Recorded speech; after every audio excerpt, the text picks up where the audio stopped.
birds flying high, you know how I feel. Sun in the sky, you know how I feel. Breeze drifting on by, you know how I feel. It's a new dawn, it's a new day, it's a new life.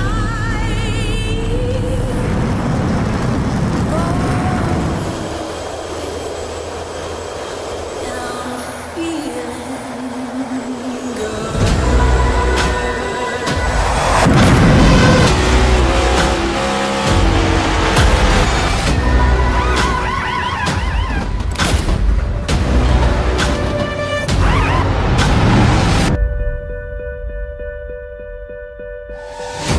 Fish in the sea, you know how I feel.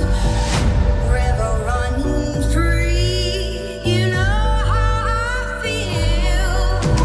Blossom on the tree, you know how I feel. It's a new day, it's a new life.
Race 1 of the round of 8 in the GoatLocker Racing Cruisin Classics Next Gen Series is about to commence.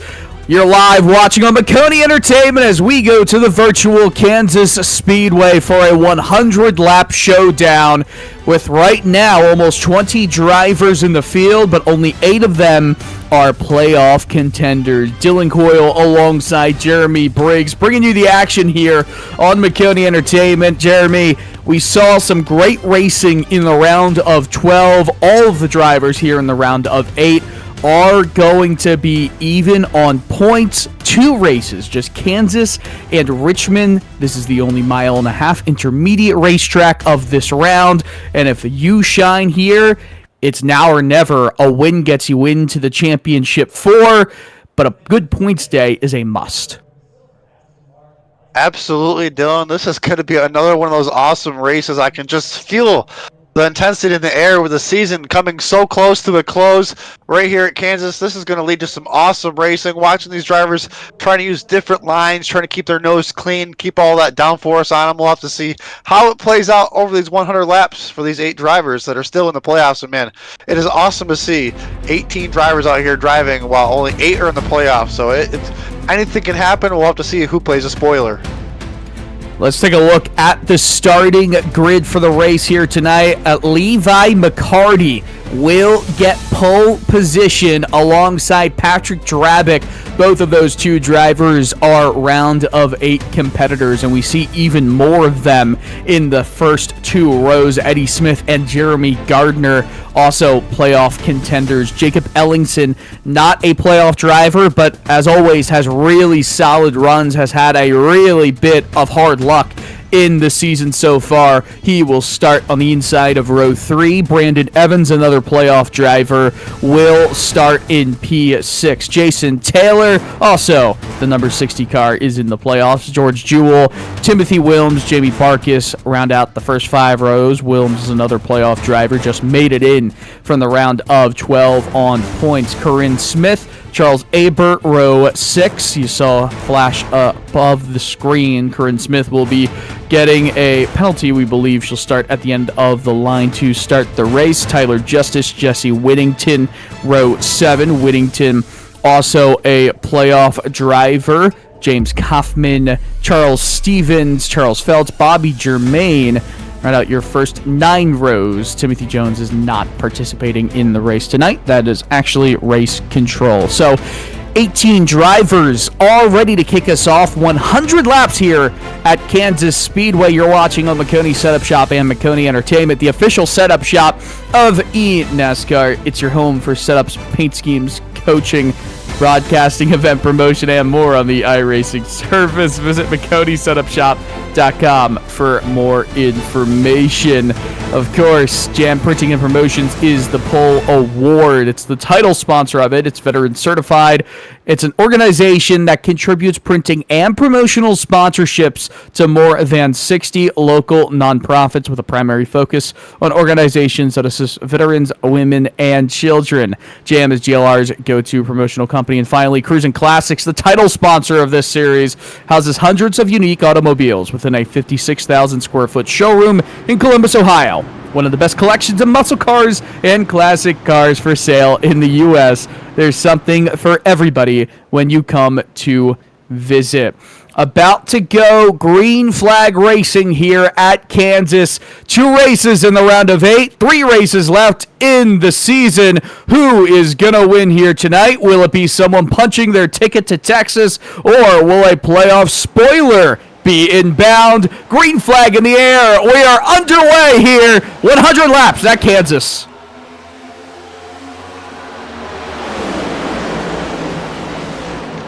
Barreling through turns 1 and 2. 3 wide for the lead. Through turns 1 and 2, Jeremy Gardner trying to sneak through the middle. Got Levi McCarty right there, still trying to battle to keep that lead. What a fantastic start right there. 3 wide going through the first 2 corners.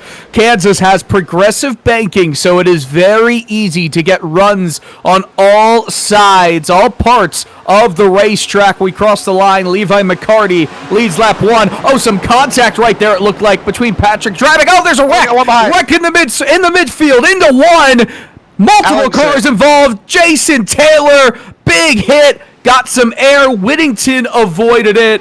But this could be massive already for a playoff driver. Jamie Barkis as well has repairs required. What happened there? Let's take a look. We were just on a little bit of contact just up front. We'll have to see. This was mid-pack. You see Allison right there in front of Jason Taylor. No contact yet. We'll keep an eye. I cannot tell who that is. I think that's Jewel on the outside in that 36. As they come on the front straight over here, we'll be going into turn 1. Oh, Ellingson looks like made contact with Joel, and Jason Taylor did not see him, wiggling, and it just the speed difference was tremendous. And so many cars. Big track equals big speeds equals big wrecks. Yeah, that is very unfortunate right there. Heading into 1, you've got a lot of high-octane racing early on here at Kansas. Nonetheless, Levi McCarty is still in the lead of this race. This will be really interesting for some drivers who have already gotten involved in the early mess. Of course, Jacob Ellingson in the back as well. Some more bad luck going that direction. Some drivers coming into the pits, we think more so for damage repair. You're not going to be able to pit here and make it the rest of the way. Of course, the race just started. Gives us a chance to thank some more of our partners here on Maconi Entertainment and GoatLocker Racing. Lincoln Tech, the title sponsor of GLR's Spring Series, is one of the largest automotive technology schools in the nation, providing superior education and training to our students for in-demand careers across 23 campuses.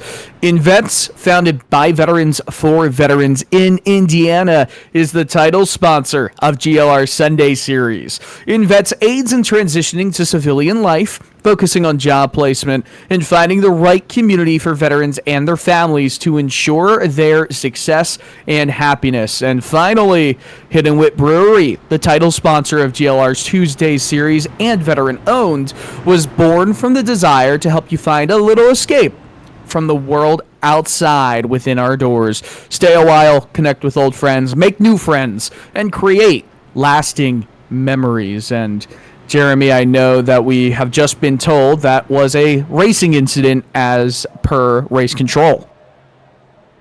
Yep, and when a live race control, that's what their decision is, and I can agree with that. But wow, a lot to digest there. Early laps here on this race, and looks like we had about 4 or 5 cars go to pit road there. So we'll see who favors out. Looks like Jason Taylor was on pit road for a long time there, trying to get all that damage fixed as much as he can. You know, starting off playoffs, trying to get in the championship round, incident this early in the race. You're not out, but you got a big hole to dig yourself out of, and hopefully we get a lot of cautious laps, and with that damage you can get it all fixed. But field's getting ready to come back to the green. The pace car lights are off. Let's see how this restart will go here. Obviously, these drivers are showing to be very aggressive very early on here. Both Levi McCarty and Jeremy Gardner starting from that position that they were both in, that front row. It's going to be quite interesting. We saw the aggression really take hold early for Gardner. Will he try to get the move done early on and go off into the distance here?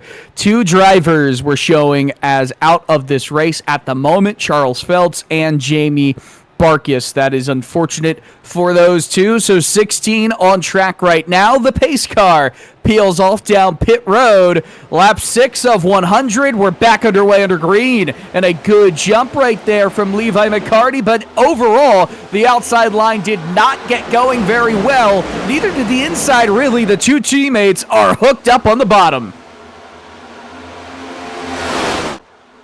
Feels like deja vu seeing those 2 red cars up at the front week in and week out, though they are always in contention to win this race. That's why they're trying to get themselves into the championship round. Is Drabek right there in the 0-7, trying to find himself in the middle of those teammates with a great run off of turn 4 on the high side. We got a lap under green.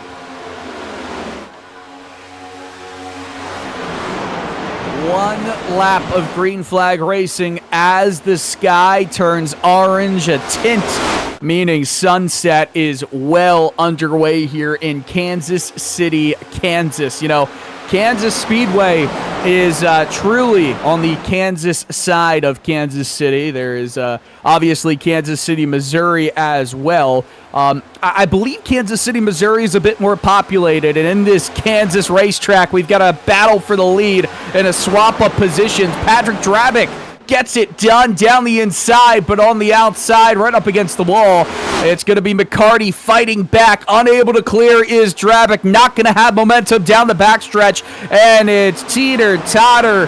2 drivers fighting for first, while Gardner and Evans keep 3rd and 4th in behind. Our awesome live look in camera there with Patrick. Got to appreciate him providing us a live look in as he's battling side by side for the lead down into turn 1 and 2. The one really good thing, it's not just one thing, but the progressive banking at Kansas, especially with these race cars, because a lot of, all pretty much that downforce comes from the ground effect portion, where the car almost gets sucked to the racing surface. It's not really that force, but it is because of the diffuser in the back and the just how it's all shaped. The air with the higher pressure, the lower pressure air will always try and go to where the higher pressure air is. I believe that's the way. I don't think it's the inverse. If I'm wrong, yell at me in the comments because I need to be yelled at for that. But because of that, the dirty air all comes from right behind these race cars. Because Kansas is progressive banking, you can make a bunch of different lines work. It's just hard to make it work when you are in the exact same line right behind the other driver. So right in this position right here, a little bit lower of a line for Patrick Drabick. It'll help a bit, but he'll still suffer from that dirty air. Got to keep those front tires planted to the ground, and it's hard to do that. Well, obviously, like we said, with the dirty air, but he's trying to take the shortest way around. It helps him in the turns, hurts him on the straightaways. Speaking of these two drivers, they've kind of checked out from the field right here. 1.7 seconds back is Jeremy Gardner from the Drabick's bumper. So these two kind of in their own league right now, just pulling away. McCarty's last lap was a 30.6. Drabick's was a 31 flat, so you can definitely see McCarty has put the Jets on. Yeah, McCarty certainly has put the Jets on. We'll see how long the equipment will last him. You can make it to around, give or take, lap 62 on... Oh, look at this! There's a wreck! It's Kaufman around! Turned! Whittington gets into him! It's a playoff driver! Big hit for Corinne Smith! That might be a race ender for her. And my, oh my, we were watching it unfold on our screen. Here's the replay. Lots of drama here tonight. You can see Kaufman outside there. Oh, just comes down a little too much, right over the nose. Some of these cars with speed just nowheres to go. Oh, man, another big wreck here. Just 13 laps into this race. The more drivers that wreck out of this race, and if they are not playoff drivers that wreck out, the fewer points that are really going to be separating them once we get to Richmond next week. You know, we've got 18 drivers who entered into the race. There's only 1 point between all of the drivers based on positions. If Drabick finishes second versus Gardner third, it's just 1 point difference going into Richmond. That can make things kind of difficult to form any separation and give yourself the padding you need to safely make it into the championship race if you don't win here tonight. Let's get another look at the replay here. Wilms hit the wall, or I should say, yeah, it was Timothy Wilms into the wall. Kaufman just got turned, and Corinne Smith is getting an end-of-line penalty. I don't remember if it was quite her that was on the left rear there. A lot to unfold, a lot to digest. Looks like Kaufman's night may be done with that meatball flag. So much going on here. It looks like Drabick, the only driver, I think, from the top 10 to come down pit road. Interesting fact right there, because everybody else stayed out. So only 15 laps in, he thinks he needs tires. It might be a bit of a strategy call, considering how few drivers there are in the field. And if you've got tires, that's kind of what I'm thinking here. It's not going to get you to the end of this race on a fuel strategy. At least it shouldn't. It could get you close, but if we keep having these caution periods and you're saving big time, maybe. I don't understand the call right there if you're already up front in the field, but if you're near the back, I don't think it's a bad idea to do it. And it looks like he just rolled right back out in P9, so loss of 7 spots right there, so not too big of a loss, but that dirty air, you know, can wreak some havoc on your car if you're not set up, or if you're not prepared for that much dirty air when you've been running up at the front. Only 3 sets of tires, so it looks like he used up one of those.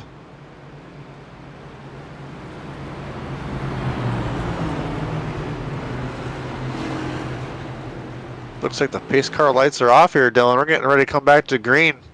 We'll see how this restart unfolds. It's been pretty entertaining every restart of the battle for the lead.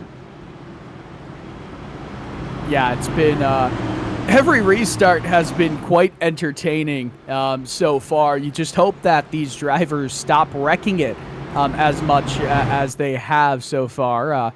multiple drivers are trying to get caught up to these pacing drivers, these pacing cars. You see them coming out of the pit area right now.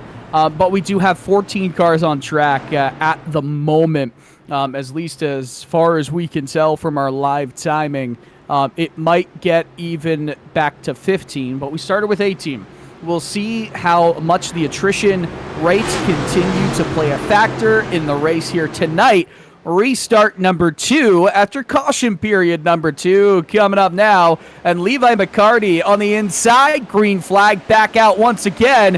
And like before, we've got the 2 teammates hooked up. But Eddie Smith wants a piece of the pie. And they're going almost 3 wide through 2. Wow. Number 87, Eddie Smith, and above the yellow line, Mita machine.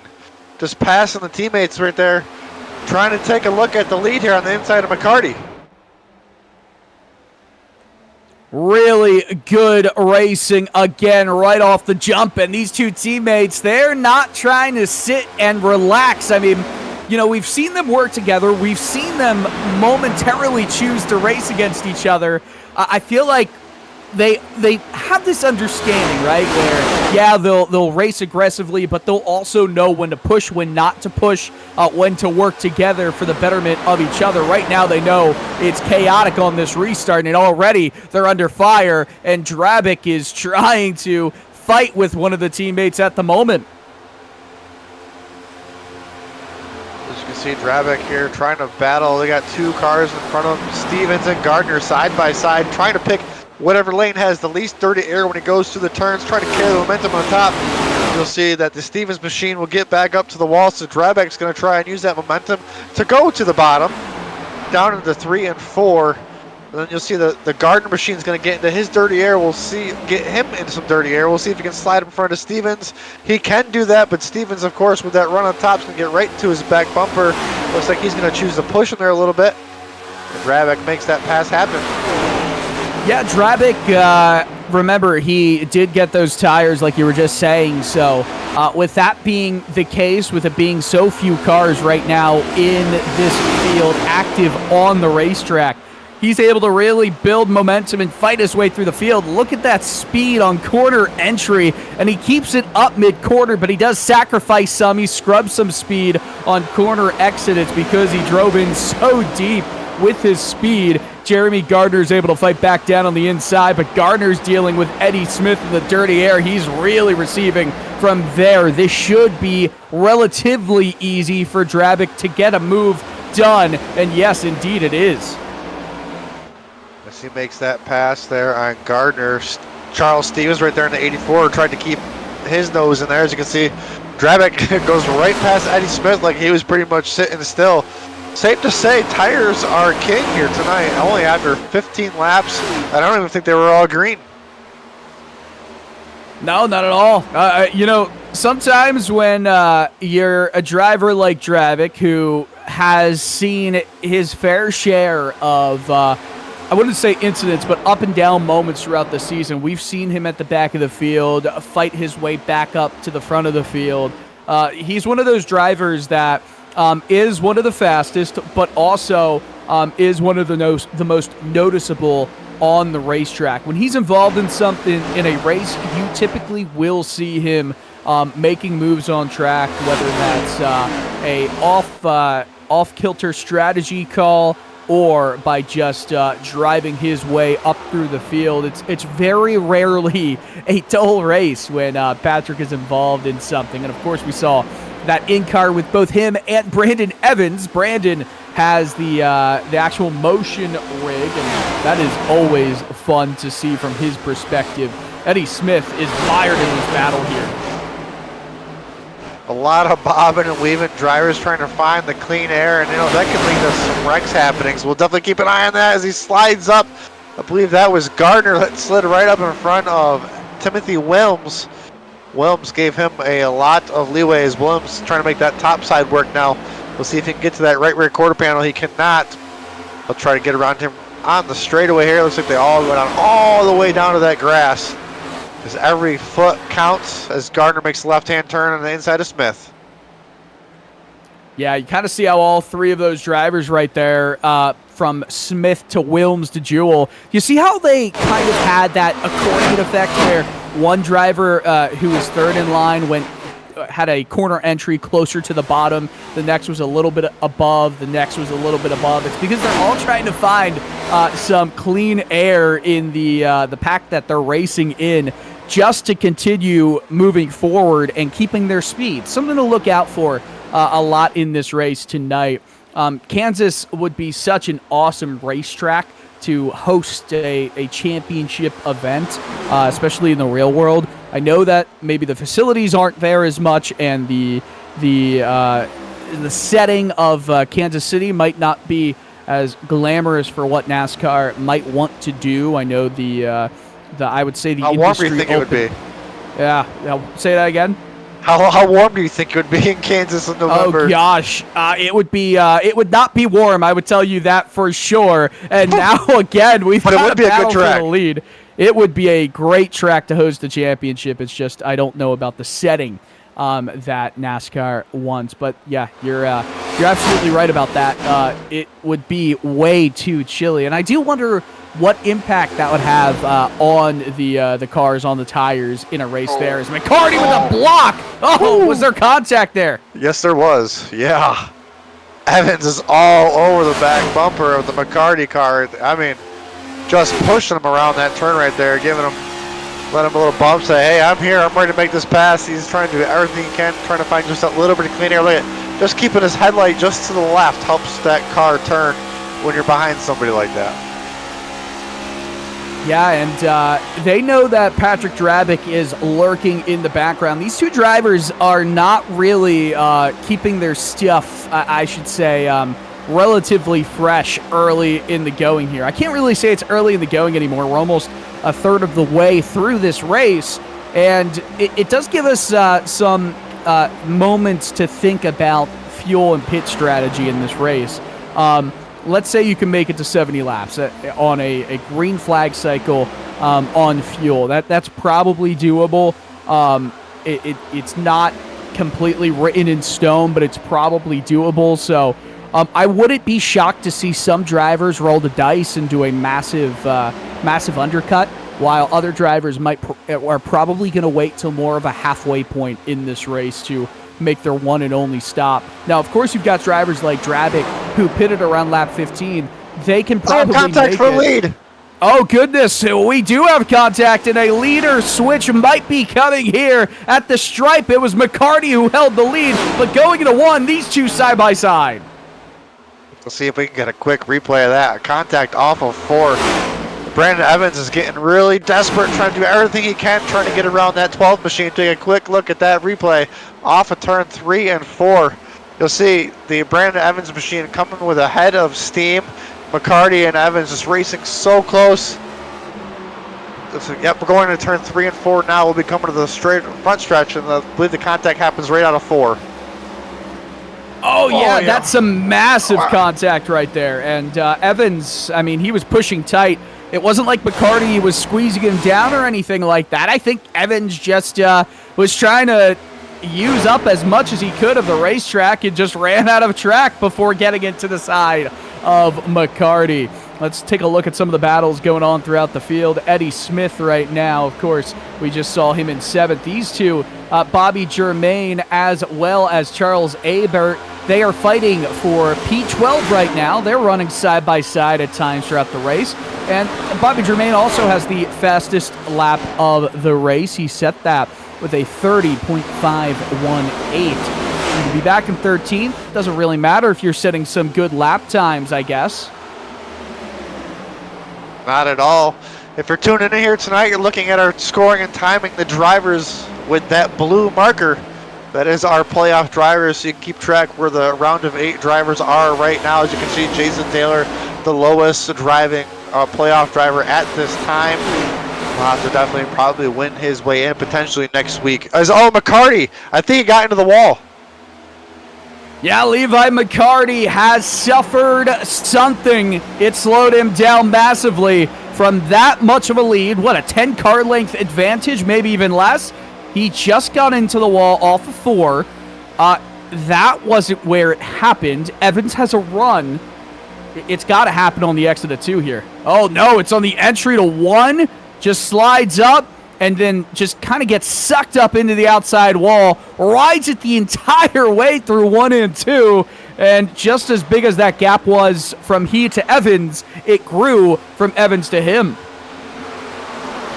Oh, you just get sucked into that wall. You can see right there, I believe that was that Jesse Whittington that was all the way up against the wall there. If not into the wall, man, sometimes you just get sucked into that wall and you turn and left, trying to do all you can to get off of it. Just doesn't happen. You check out Charles Stevens right there in 8th. Before we had the contact with those the leaders earlier, we were looking at Jacob Ellingson's live look-in. One of the drivers involved in the first caution now just cracked the top 5. Jacob Ellingson right there in that Lincoln Tech number 27 machine, making a rebound.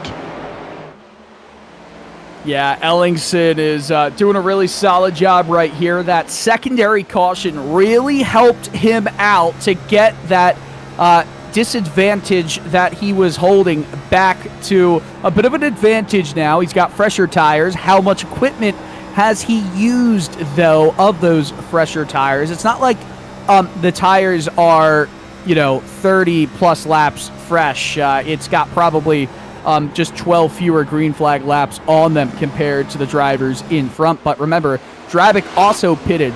So multiple drivers are right now on differing strategies, but I wouldn't say it's going to affect us that much at this point in time. Maybe for fuel and when they come in the next time, it will play a bigger factor as Tyler Justice is almost going 3 wide at the bottom right now of a battle with Charles Stevens. Eddie Smith just in front of them in this battle. Look at these battles all around the track. We got a 3-car battle for the lead. All these drivers right here racing within a tenth of each other. I mean, these laps are so close. This is great battling. With those newer tires right there for Drabic, he's right there knocking on the door, trying to get around that McCartan machine. He's going to look to the inside, down the backstretch. Seeing how well these fresh tires are. Oh, McCarty's going to just tag the wall on the entry there. That's going to make it easy for Drabic to make that pass. Seeing how well these fresh tires are working, if we got a pit for green flag pit stops, I think shortcutting is going to be the way to go. Yeah, I definitely agree with you there. I feel like when these that drivers. Is the question.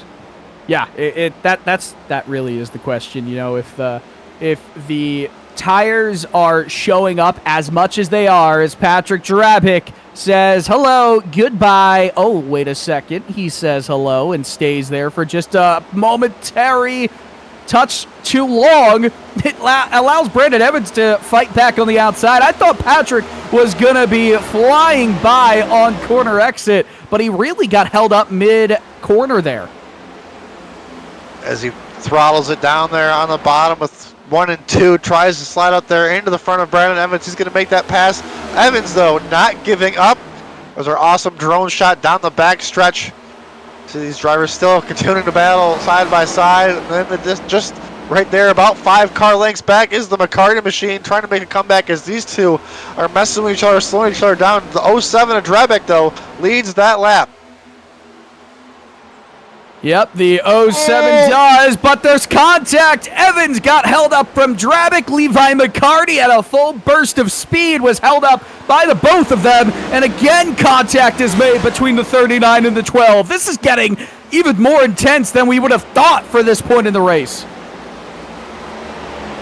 Knocking on the door of the halfway point, coming to about 7 laps or so till we get there as these drivers continue to battle side by side for this lead. This is really intense driving, and man, if this is what we're going to be like just before halfway, I can't see when we're like actually coming down to the wire. These drivers are putting on some great racing. They kind of get split up for a couple laps and they start closing back in, but look no further. Gardner and Ellingson slowly but surely trying to creep and crawl into this picture. Yeah, it's definitely becoming a bit interesting with Ellingson having some more speed here.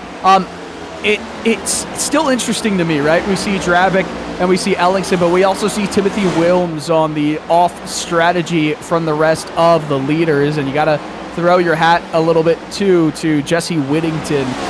These 4 drivers came in 15 laps difference than when, well, they came in 15 laps into the race under the second caution period. It's giving them some momentum. It's giving them some more speed. But I would say at this point, right, you've got to imagine they're fairly even. Obviously, it's still leaning the speed direction and seems to still be leaning towards those drivers that came in 30 laps ago. It's looking like about a 10th right now advantage right now for those fresher tires.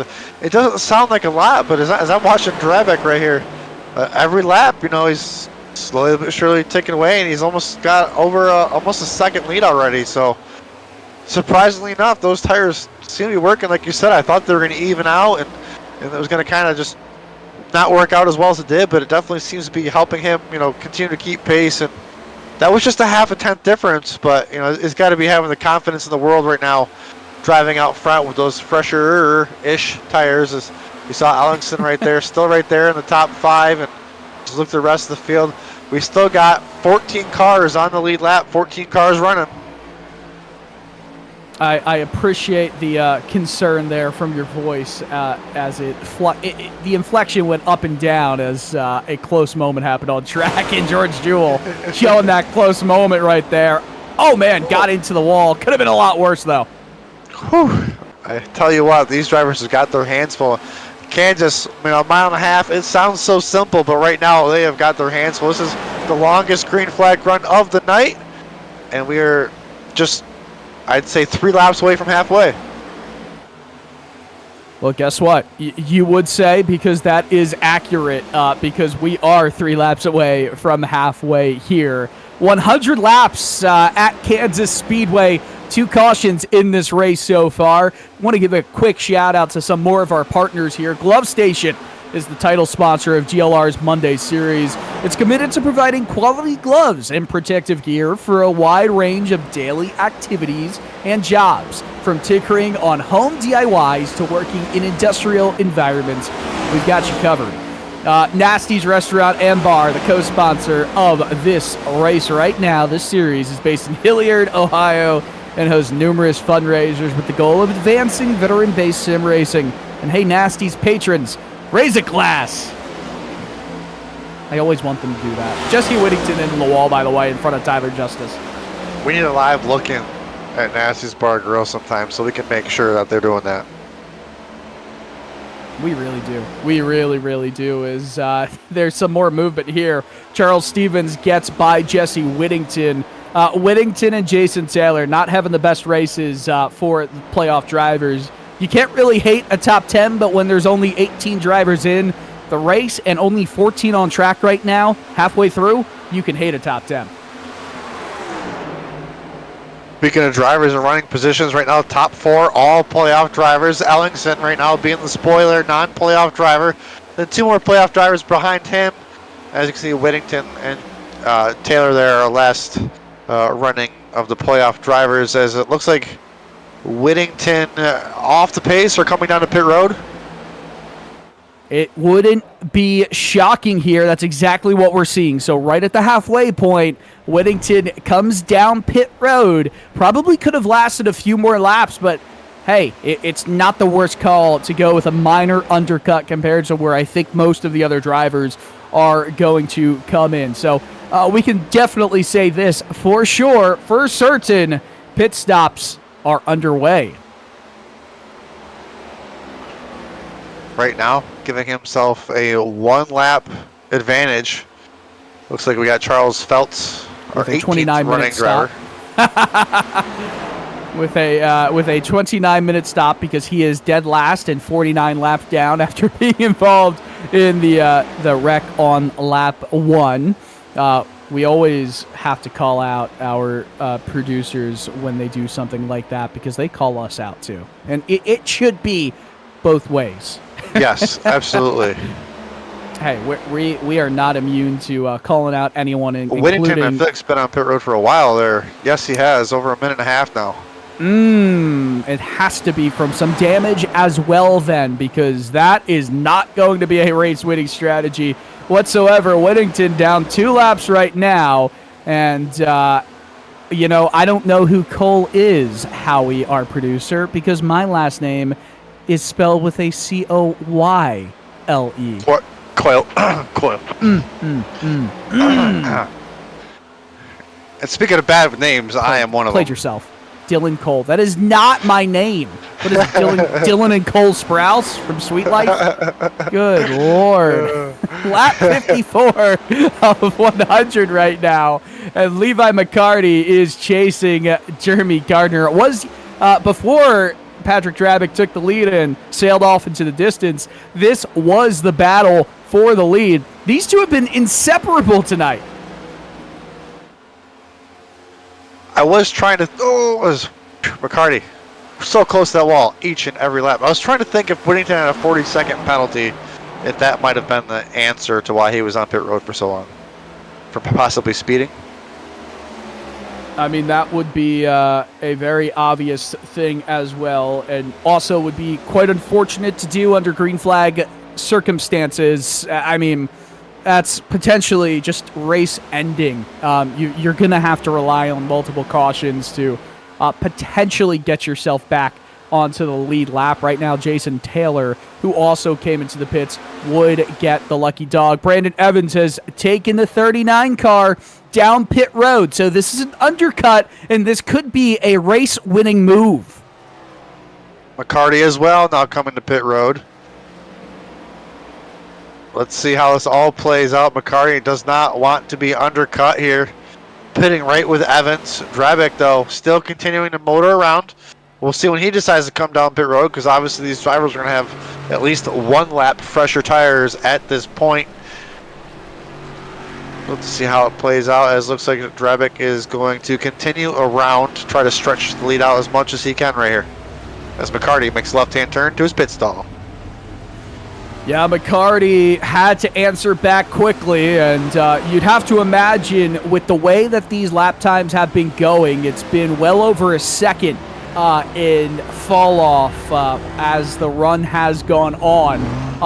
This should lead to a Brandon Evans potentially just a faster kind of get up to fight against some of the traffic that he has been fighting against. Patrick Drabick, is that? Yes, coming into the pits right now. Another big move. Eddie Smith now takes the lead of the race. Jeremy Gardner is staying out. Different thing. Flopped on that word. Difference in strategies here as we're coming to about 40 to go.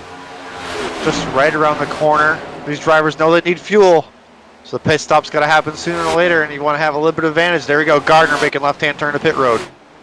All right, yeah, I didn't think that Gardner would wait that long, and really coming in hot is the 86 of Timothy Wilms, having a really solid race, a solid run for himself. He could do with a couple positions more, and he tried everything to get that car slowed down in time, and I think he did just that.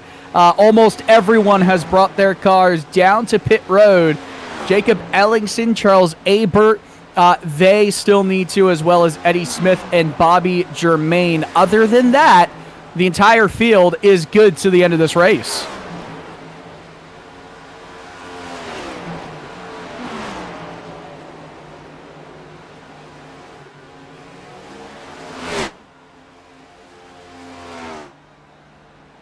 Bobby Germain, black flag, not good for the, at the moment, holder, well, was for a very long time the holder of the fastest lap in this race. Levi McCarty just said, hey, Dylan, shut up. It's time for me to take control of the fastest lap in the race, and that's exactly what he did. The running order right now would be Patrick Drabick, Jeremy Gardner, and I guess Jason Taylor as well, yes, would be P3 once this cycles out.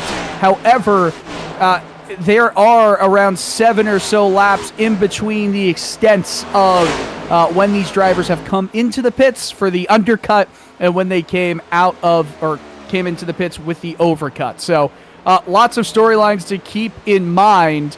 A potential race deciding factor, though, is Eddie Smith out there for way longer on tires that have stood the test of time compared to everybody else in this race. He has not come into the pits yet.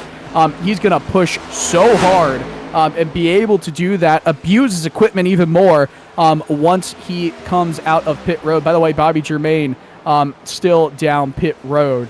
Levi McCarty making up another spot, this time on Timothy Wilms. He is provisionally P4, and he's got speed in this car. Right now, 4.4 seconds over Gardner. Gardner is closing. It was a 4.8 when he came out, and now it's down to 4.4. So Gardner just a tick faster right now, but maybe Dravic's just holding back just a smidgen to maybe save his stuff to try to go hard for these last few laps. 36 laps and some change remaining here tonight at Kansas. Jacob Ellingson is at the moment, has yet to pit, but is the highest running non-playoff driver. He is waiting out, and if a caution did come out right now, he, Eddie Smith, and Charles Abert would be massive winners because they would be able to pit. Everyone else would have to take the wave Smith around to get back onto the lead lap. Eddie Smith gives up on the strategy. He was hoping for a caution to come out. He stays now, or goes down to pit road. He will push that 87 car massively.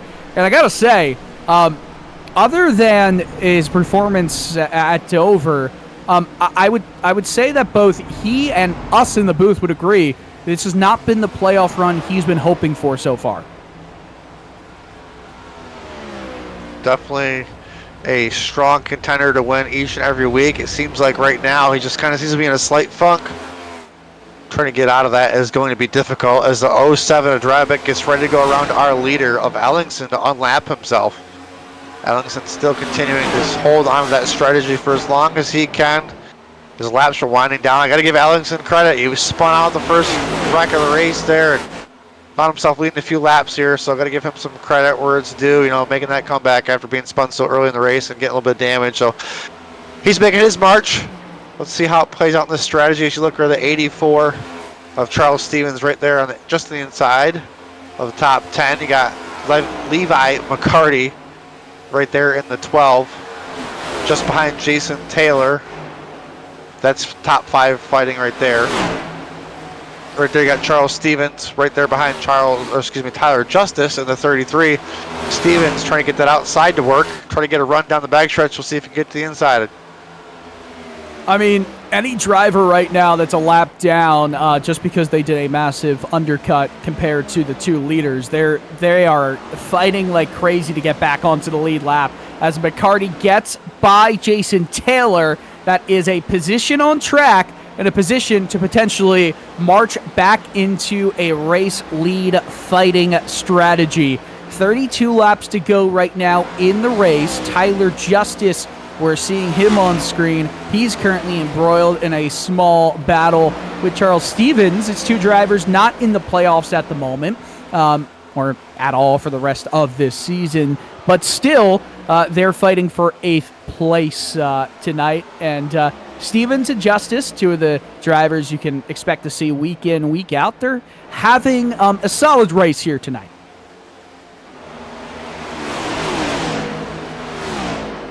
Decent race so far for quite a few of these drivers that have had themselves up in the front running all night long. The way this race is trending, looking pretty green. Not gonna lie, we'll have to see though. Anything can happen. But right now, Ellingson is on that strategy. If anything can happen, it typically does happen. We have to remember that. Isn't that? Yep. Is that? Just saying.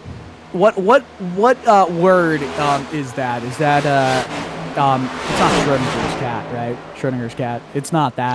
No. No. What is? It's this. It's a German word. I feel like. Please help me. I don't know. I don't speak German. Sorry. I don't either. That's why I need the German. We're in Murphy's big trouble. Law. Thank you, Howie. Murphy's Law. It's not a German word. Okay. Oh, don't let me leave, Murph. Matthew. You had me so confused. Patrick Drabick still has what we will consider to be the lead of this race right now. I wonder if Ellingson and Abert, I mean, at this point, their best strategy is just to hold off until they have no fuel left in the tank and hope that a caution does come out later on here. Levi McCarty embroiled in a battle with Jeremy Gardner. As we have seen so often in the race here tonight, 3 laps fresher tires for McCarty, though. That could be the difference in this marginal battle between them. Lots of battling right there. This is somebody's trying to get in front of the other person because I believe they want to go hunt down the 07, who they are now both within 3 seconds of the Drabick machine, who will cycle out as the leader once all this cycles out. If it were to cycle out, and Allison's favor will be the leader if that other word that we don't speak of happens. With 22 laps to go, I think. For the 27, excuse me. Yeah, that's the word. Oh, you're saying caution. Oh! Whoa! Ah. Oh, man. You know, to wash your mouth out with soap now. Yep. I do need to do that as Eddie Smith gets very close to getting into the back of Jacob Ellingson and almost slides across the 84. That's what fresh tires can do for you, as Smith, with tires that are way fresher than some of the others in the midst of this battle right now have. I mean, that's just showing the speed that Smith currently has in that car. Realistically, I wonder how far he can reach up the order. Can he get a top 5 from this race? I do think it's within reach. See how that pans out. There's Tyler Justice right there in at 33. Right on the edge of the top 10. Looks like top 10 drivers are all now back on the lead lap. Evans. Not sure what happened to him, but he's finding himself all the way back in 11, still 1 lap down. Yeah, I mean, Brandon Evans right now, I really do wonder what's going on with him. Had to be something in that pit stop that made it a bit longer. I heard he said he missed pit road. I believe that's what he said, he missed pit road. So he had to come down again. That is so unfortunate. And I mean, it was going so well tonight until it didn't. And I mean, again, when the margins are this close between all of the playoff drivers in the field, I mean, 3rd, 4th, 5th, and 6th right now are the top 4 playoff drivers. They should take over the top 2 positions as well. And it's only 4 that move on to the next round. That's huge. Jacob Ellingson down pit road gives up the lead of this race. Charles Abert is the last driver to stay out on track.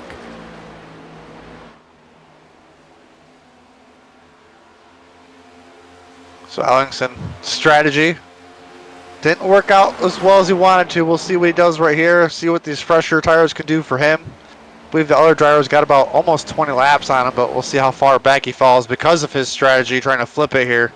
Right now just on the edge of the top 10 as he's sitting in his pit stall.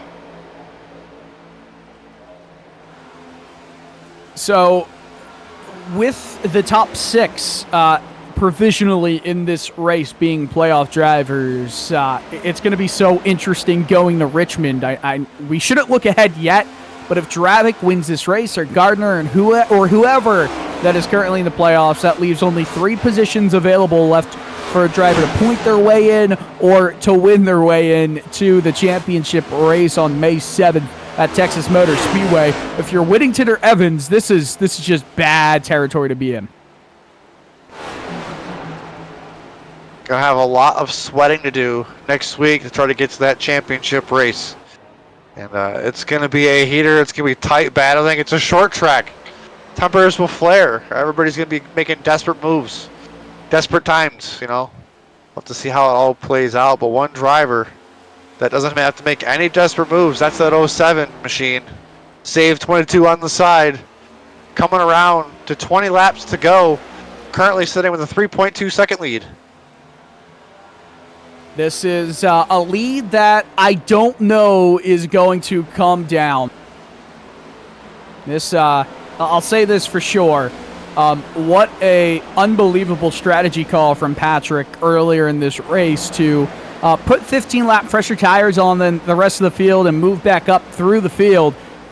He really took advantage of a smaller size of competitors, some early cautions taking 4 drivers out of the race, but he's also driven his butt off, and that is why he currently has a 3+ second lead in this race and a potential bid to be in Texas. No better feeling going into Richmond knowing you really don't have to worry about it. You're just there for fun. Trying to maybe block somebody from punching their ticket to Texas. You never know. And I mean, I'm not saying wreck them. I'm just saying win the race so they can't win the race before anybody thinks I'm saying anybody's wrecking anybody. So just want to clarify that. But, you know, if you want to go out there and do some strategy. Howie, make sure to quote that in your text box above what Jeremy is trying to say. I think some translation would be very important. Wreck them, Jeremy. Caught right there. I said that after. Get out of here. Eddie Smith fighting right now with Jason Taylor. I mean, it's pretty much here a 2-point swing, right? You take a point for yourself, you remove a point from the driver in front of you who is in playoff contention. So you go from 1 point back to 1 point ahead of them. If the race ended like this, right here, right now, I believe Eddie Smith would be the first driver out of the championship 4 by 1 point to Timothy Wilms. Jason Taylor would be 2 points out, so every position matters so much.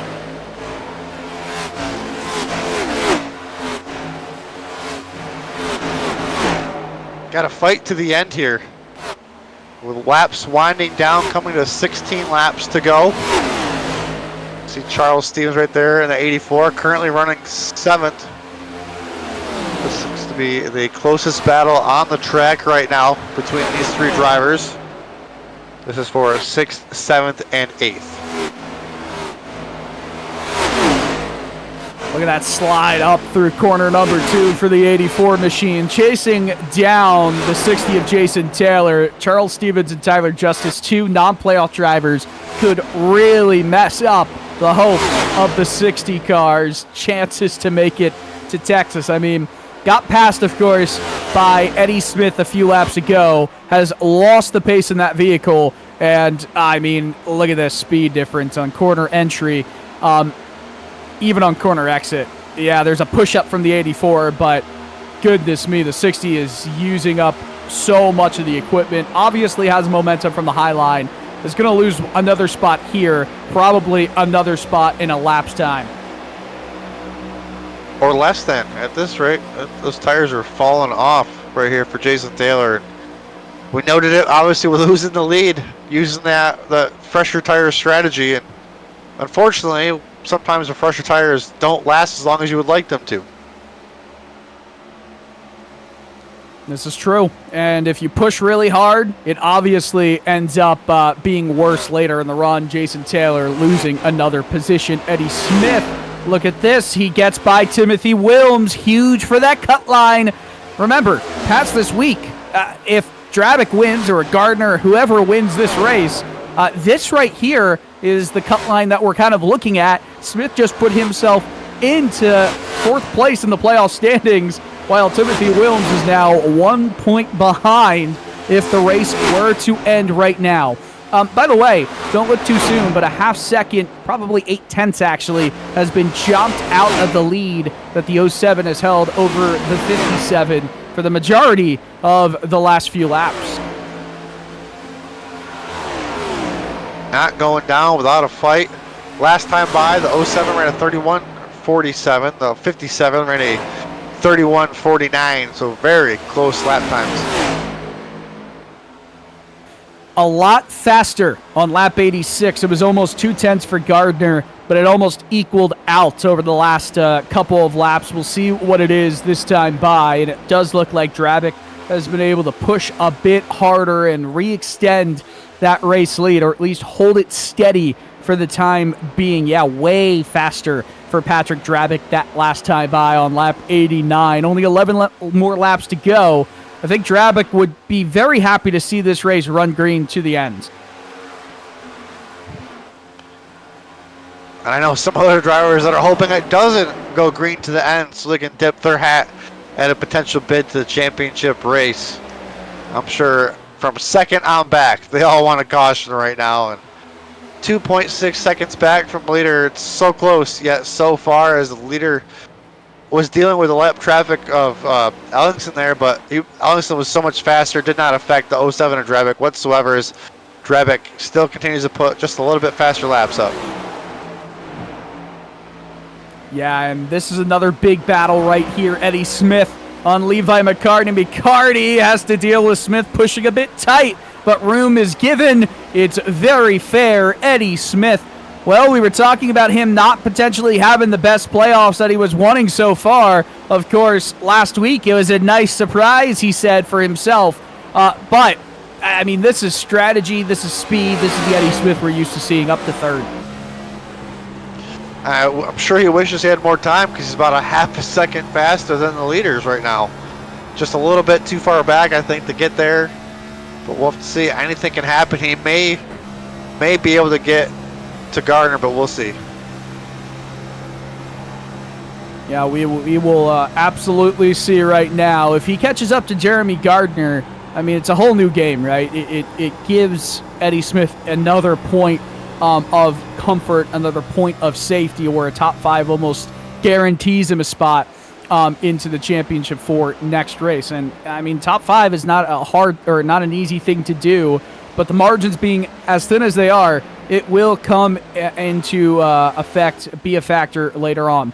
By the way, Brandon Evans has sort of reasserted himself, at least into the conversation in the playoffs here and in this race. After a disastrous green flag pit sequence, Evans has now made his way back up to 9th. He is catching up very quickly to the ailing 60 machine, and that would give him another spot in the point standings going to Richmond.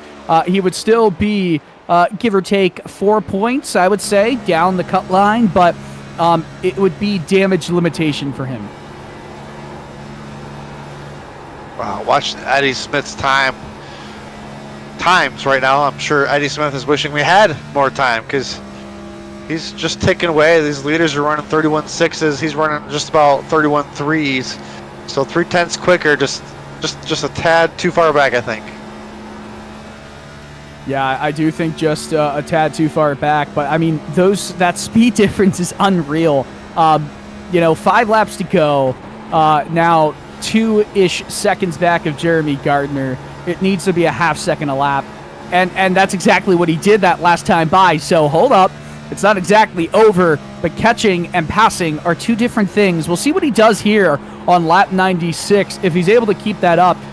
Is it just me, or does that red 57 machine get a little bit bigger in his front windshield? Yeah, it was almost another half second quicker that last time by. So it's not over, this battle for second. It has the potential to be a photo finish. 1.7 seconds back of Gardner right now. Anything can happen as we look right there. I believe that is the 7 Aber. He is a lap down. Nope, he is back on the lead lap. He's running the fastest lap times right now.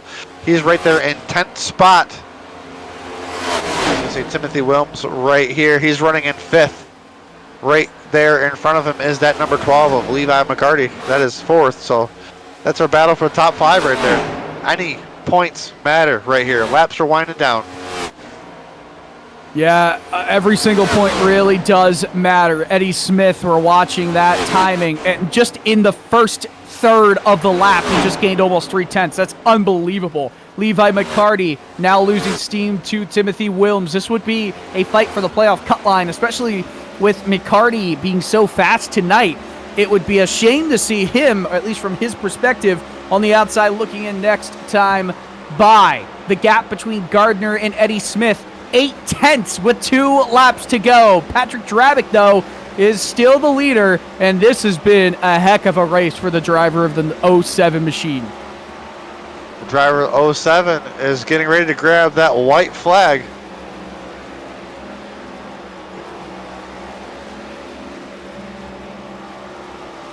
White flag in the air. Patrick Drabick, what a race. He's going to have just a couple more corners to go before he is able to cross the line and take the checkered and make his way into the Championship 4. You saw him flash across right there through 3 and 4. Some lap traffic in front will be no problem for him whatsoever. Welcome to the Championship 4, Patrick Drabick. The battle for second, it was almost there. Gardner just barely holds in front of Eddie Smith. Huge for points in this round of the playoffs. Levi McCarty finishes in 4th. Timothy Wilms in 5th. My, oh my, the margins are razor thin, and that means that 5th place is not enough to put yourself above the cut line moving into the second race next week of the round of 8. But it is Patrick Drabick's night, burning it down at the start-finish line. He wins here at Kansas, and he gets himself a spot in the Championship 4.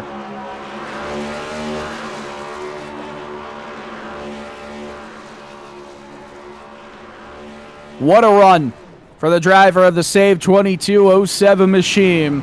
And while he burns it down, we're going to take a few moments here. Oh, look at that. Jacob Ellingson wants to burn it down with him. We'll take a few more moments here before we get into post-race interviews and post-race results. Stay tuned. Superior quality, ultimate protection, and the highest level of craftsmanship. We make our gloves for the hard worker that wakes up every morning and gives 110%. You deserve the highest quality protective gear that's going to work for you, day in, day out. We know it can be tough deciding what companies to trust for your hard-earned money. It's all in our name. We've mastered our craft to help you master yours.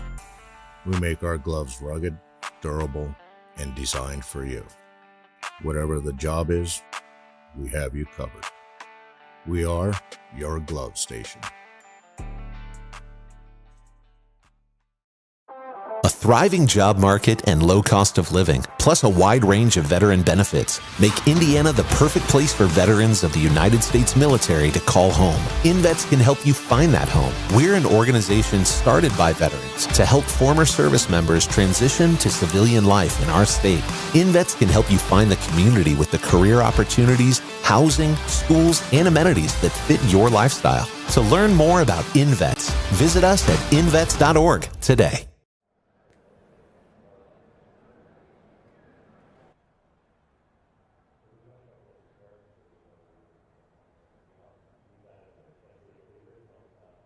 And we're back here at Kansas Speedway for final results from GoatLocker Racing Cruisin Classics Next Gen Series action.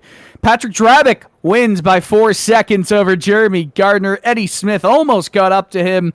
He finishes in 3rd. We'll talk to all 3 of those drivers in just a few moments. Levi McCarty, Timothy Wilms rounds out your top 5. Tyler Justice, Charles Stevens, Jason Taylor, Brandon Evans, and Charles Abert round out the top 10. From 11th on back, we've got drivers that almost went a lap down, like George Jewell. Jesse Whittington and Jacob Ellingson ended up 1 lap down. Bobby Germain 2 laps down. Everybody else had major issues within the first 15 laps of this race. James Kaufman, Corinne Smith, Jamie Barkis, Charles Feltz, and Timothy Jones was not a participant tonight, just race control, but I started to read his name anyway. All right, it's time to talk to the race podium finishers, and who better to start off with than the winner tonight, and that is Patrick Drabick. Patrick, I mean, that strategy call at the beginning of this race on that second caution, it ended up making a massive difference for how the rest of your night went. Yeah, absolutely, man. I figured I'd try something a little bit different. These races tend to go green flag a lot, and I figured why not come grab some tires and see if we can't get the strategy to play out. It allowed me to run a little bit longer too on that run, and once I got up front, started pulling away from people, I just never looked back. Yeah, it was. I didn't want to say at any point that it looked relatively simple, but because you had to race your way through the field. But I was surprised, I guess, at how tires that probably had 12 fewer green flag laps on them made such a big difference, at least in the long green flag stretch before green flag pit stops.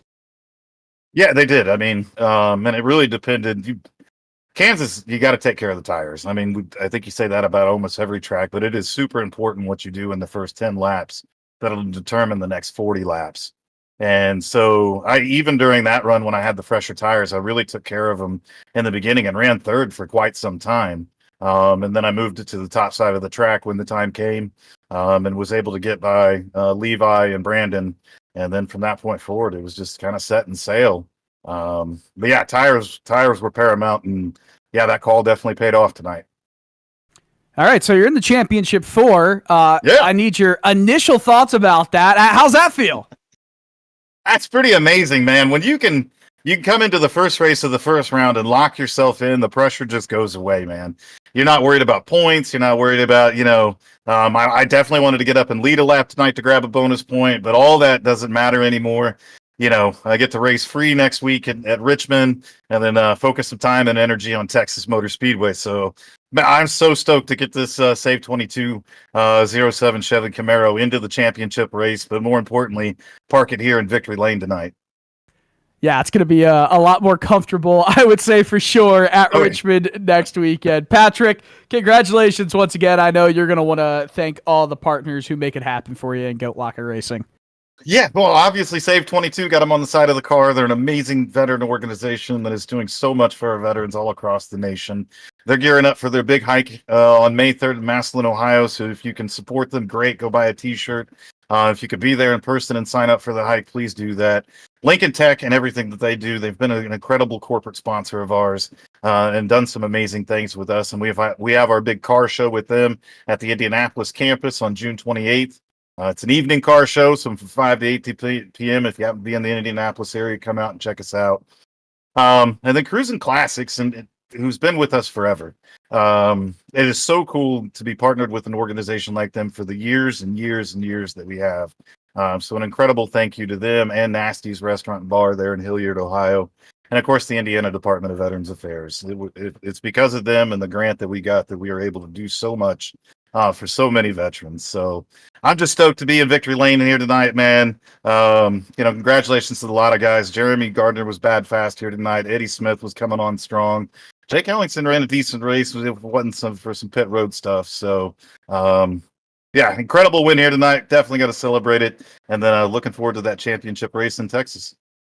All right, Patrick. Always great to talk with you. And again, congratulations. We see you pumping your fist and taking the steering wheel off and throwing it up in the air. Congrats once again, my man. Thanks, brother. Always happy to talk with Patrick, especially he works so hard on this league, and to see him make a strategy call like that and it really pay off with a long green flag run to end the race, that's massive. All right, Jeremy, you're standing by with your Jeremy co-name partner, I guess you would say, in Jeremy Gardner. Yes, sir. We are hanging out from one Jeremy to another. It's always great to be sitting here talking with Jeremy Gardner. Always getting a great perspective from him tonight. Man, what a wild race. Pretty crazy there at the beginning. Y'all were 3 wide, racing for the lead. Lap 1. Man, what a race. What was it like from your perspective? It was fun. I don't know. That didn't go the way I wanted to go. I wanted to lock in tonight, but great finish for me overall tonight. Pat ran a hell of a race tonight. He picked the best strategy on that first run right there. I didn't think we were ready to take tires, considering we were saving the whole time. But that was a fun race. We had like 1 caution, so everybody was running pretty clean tonight. So I can't really say anything about tonight. It was fun. It was definitely a blast from up here in the broadcast booth. Like you said, you're not officially locked in. So what are your thoughts on next week's going to Richmond? We know Richmond is a short track, and that could lead to some hot tempers. Yeah, it's hard to say. I typically run pretty good at Richmond, so we'll see how that unfolds. I know there's going to be a lot of people trying to push their way to lock into the last round, but I'm just going to play my typical me, just run my pace, run my race, just try to finish the best I can. I think I could be a contender to win there to lock myself in. So we're just going to find out next week. You're definitely a contender to win each and every week, as we've spoken to you. I feel like almost every week now. And as always, who do you got to thank for getting you here and getting you to second place tonight? Jam Printing and Promotions. Of course, y'all put on a hell of a broadcast. Cruisin Classics, appreciate them for putting on the appreciate them sponsoring the series. Pat and Jamie at GLR, appreciate them guys for everything they do. Alexander PCs and my guys are Premier Racing Setups, and I'd like to say congratulations to Pat tonight. He's still a little ugly, but congrats to him for winning the race. So, I'm actually surprised you said that, but that was great. Well, congratulations, Jeremy, on second place. Hopefully we'll speak to you next week when you lock yourself in. yes, sir. We'll see y'all next week. That was our second place finisher, Jeremy Garner, and our third place finisher, Eddie Smith, who made a strategy to take, I think it was like 6 lap fresher tires. He was hunting down the leaders, just didn't have enough time. Eddie Smith, man, walk us through your night and walk us through that strategy call there to stay out just a few extra laps. Yeah, hey guys. Yeah, I qualified I think third, and was trying to save a little bit of tire there, running the bottom, just letting some folks go. That lap 14 caution was probably the one time I should for my strategy, it would have played it perfectly. But I elected not to come down pit road, and I think that was the biggest thing. Outside of that, the strategy worked fairly well. I was able to hunt folks down at the end of that first run, even get back around some guys with fresher tires, and run a little bit long, maybe hope to get a caution, and then came down, and then it was just trying to be patient. It's so hard in those moments to not give up, or not push too hard early with 35 to go and burn the tires up quickly, and just pace yourself and say, okay, this is the pace I need to run. And towards the end of the race, started feeling like people were coming back to me, and come home with third. I'm thrilled. I'm thrilled about that. Yeah, we were talking about it up here in the booth. If you rewatch the broadcast, you're about a half a second faster, 0.3 faster than leaders in front. And like we said, if you had just a little bit more time, you were definitely going to be a contender to win here tonight. But third place, that'll do. We did talk about it in the broadcast, how we feel like your playoffs were kind of a little sour maybe week in, week out. But here you go, coming back with a third place finish. What are your thoughts on Richmond?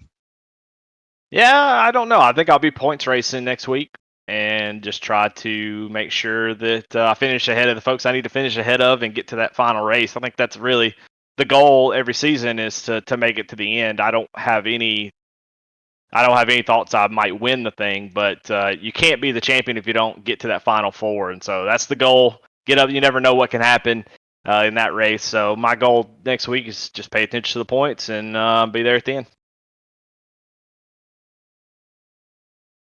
Well, we got to come back here to tonight. You came home in third place. Who are you going to thank for getting you here? Yeah, iRacing, Above the Yellow Line, Sim Motion, and of course Cruisin Classics. Love them. Y'all have a great night. Thank y'all so much. Y'all do a great job as well. Really enjoy y'all's broadcast. Howie, you've been really great. Dylan, as always, and Jeremy, you're killing it every single week. I really appreciate the kind words, Eddie. Congratulations on third place. And maybe we'll talk to you next week when you lock yourself in. See ya. Always very nice, and we're very fortunate that so many people, so many drivers in this league enjoy hearing our voices, because that is not always the case. Sometimes you can get people who are upset with how they're presented on the broadcast either way, but I know Jeremy, I can speak for both of us here, we really appreciate that everybody else appreciates our broadcast that we put on, and I'll say the same thing. This is one of the best leagues that I've ever had the fortunes of commentating on as well. Oh my gosh, Howie. He did that on purpose this time. He did Dylan Cole on purpose this time. He sees, they see my username. That's a good right there. Oh man! Just to reiterate what you said there, Dylan, about this, this being a great iRacing league. It's also a great real life league, and they do so much for real life. For the veterans and giving back. And I think that's one thing that makes broadcasting this league so important to me to make sure it's always a good presented broadcast because they do so much in the real life and they always put on a great show. Yes, for sure. GoatLocker Racing does a great job. And hey, they put my name back to Coyle, so thank you very much, Howie. But from myself and Jeremy Briggs, Howie Burrows as well in the production booth, this has been another Maconi Entertainment broadcast of GoatLocker Racing.